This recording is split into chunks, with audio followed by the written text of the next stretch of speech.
Terry Jacobsen, Marketing Artfully. So today's video is super advanced. So if you're just getting started with blogging, please just don't worry about this. This is write some blog posts and then come back here after you have a bunch of them done.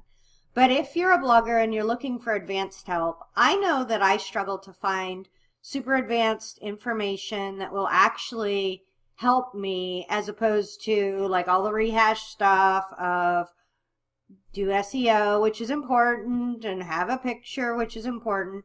But I wanted to go over today one of the reasons why it takes me a little bit longer to write, make a picture for, and publish my blog posts, and why it's so important, and why some of them rank really well because of all the things that I do. So I've made a little cheat sheet, so I'm not ignoring you when I look over here. I just wanted to take a peek at that and make sure I'm on track. So the first thing is to research your keywords. You need to make sure that you are trying to rank for a specific keyword.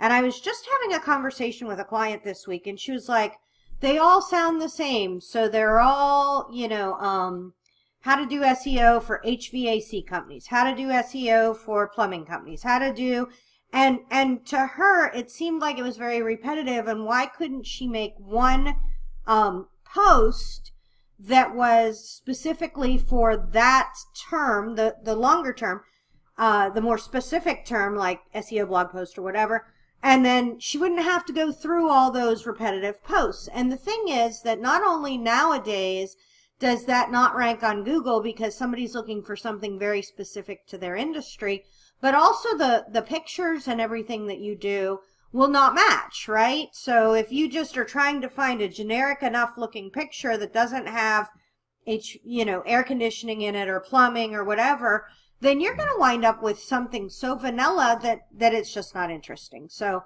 you do need to research your keyword, and your post has to be very specific to one thing. It used to be in the past that we could try to rank for hundreds of things, maybe not hundreds, but lots of things, and then it kind of tightened up a little bit, and we could try to rank for 3 things. That was probably 4 or 5 years ago, and now we're down to your post has to be laser focused on one thing. Number 2 is to make a sandwich with your post, and by sandwich I mean you need to have your keyword that you're trying to rank for in Pinterest post titles is what I'm trying to rank for in there. Then you have to have it in your, I don't have it in my first paragraph, but I have it in my first SEO paragraph, right? So it's in my SEO paragraph. Then you have to have it at the end. So then I have it one more time in a heading, but not over and over and over again so that it looks redonkulous and nobody wants to read it. And then you have it at the very end, and I have it in the wrap up somewhere there. So that's an SEO sandwich. The next thing is, and I'll put a link to all of this list in the video down below. So the next thing is to write a Google title. So I have been researching the heck out of this and trying to figure out what we should do. So Google wants very specifically a keyword rich title that isn't all full of fluff. Like, they don't want that giant title. And so what I have found is I write a title that is very specific to just what it is. It's factually correct, which is what actually Google likes, right? And when you're looking at a Google search, if you see this long convoluted title, you're like, I don't even know what that's talking about. You skip over it.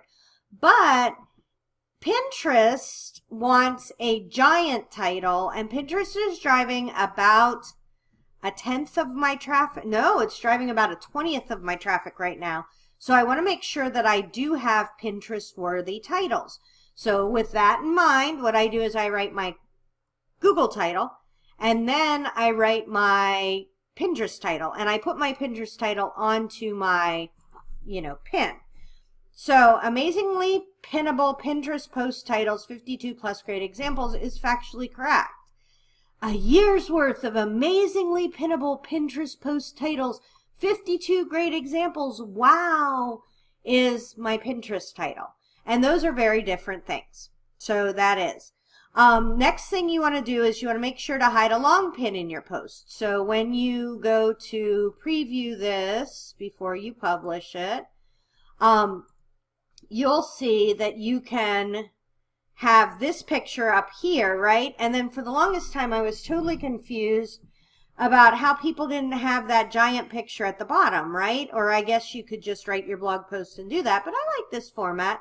So all you do is hide it. So you go into your HTML and you say, it's a division style. So you do div space style equals quotation marks display colon none semicolon quotation marks end tag, and then don't forget to enter your division because a lot of times our blogs blow up if we mess that up. Okay, so like I said, this is not for beginner people, but now if you look at my post, I have my amazing little post up here, and then that bottom one is hidden, right? You don't see it at the bottom, but, and if we refresh this, you'll see it's hidden. You're killing me. You're killing me. It'll be hidden at the bottom, but when you hit the Pinterest button, it works. Now, you need to make sure that your description is ridiculous, right? Like we used to say, just slap the title of the post into your pin and it'll be fine, into your picture alt tag, and it'll be fine. That's not anymore. Now I have my big Pinterest title, and then I go ahead and put the first paragraph, or at least part of the first paragraph there. And the reason I do that is this, because then when you pin it, you're going to get that information at the bottom of your pin. And that information, a lot of those keywords, are what is used for ranking your pin on Pinterest. So sorry, this is getting longer. I'm trying to keep this under I guess 10 minutes now. The other thing that you can do that I'm getting ready to do is to make another pin that I'm going to hide at the bottom that is more demure. Like this one is just crazy. I love it. My husband walked by. He's like, he likes this picture the most of anything I've ever done. He's like, it's like this Superman. But I'll make one that's a little bit more demure that hopefully can rank well too. So you get extra credit if you have two pins. Don't pin them together right away. Pin one, swing back around and pin the other one. And then share it everywhere. And schedule it forever. So pin it to multiple pins. If you're using a scheduling software like Board Booster, I'll put a link to that. I like that one for Pinterest. I use Meet Edgar for my Twitter, Facebook, and LinkedIn.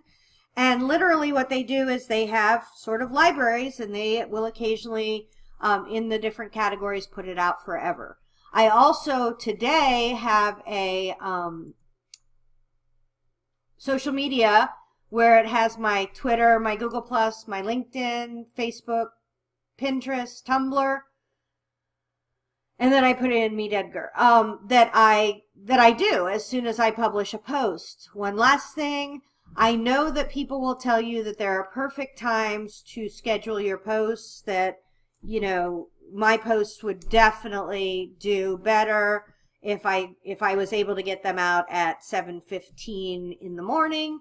At 7:15 in the morning, I'm getting my children ready to go to school, possibly shipping out stuff for eBay or Etsy. There's probably a dog that has to go potty, and so my posts go out when I get a chance. I would rather take the time when I'm publishing them to do all the things that are supposed to be done, rather than saying, oh, okay, I got that thing out at 7, I'll get to it later, because later never comes. So hopefully this helps. That's kind of all the things I do when I publish a post that I want to rank highly. And let me know in the comments if you thought that this was helpful, if you like these super advanced videos. If so, I will make sure to make more of them. If not, let me know if it's just too much and I should go back to the basics, because that's where you are. So, Tara Jacobsen, Marketing Artfully.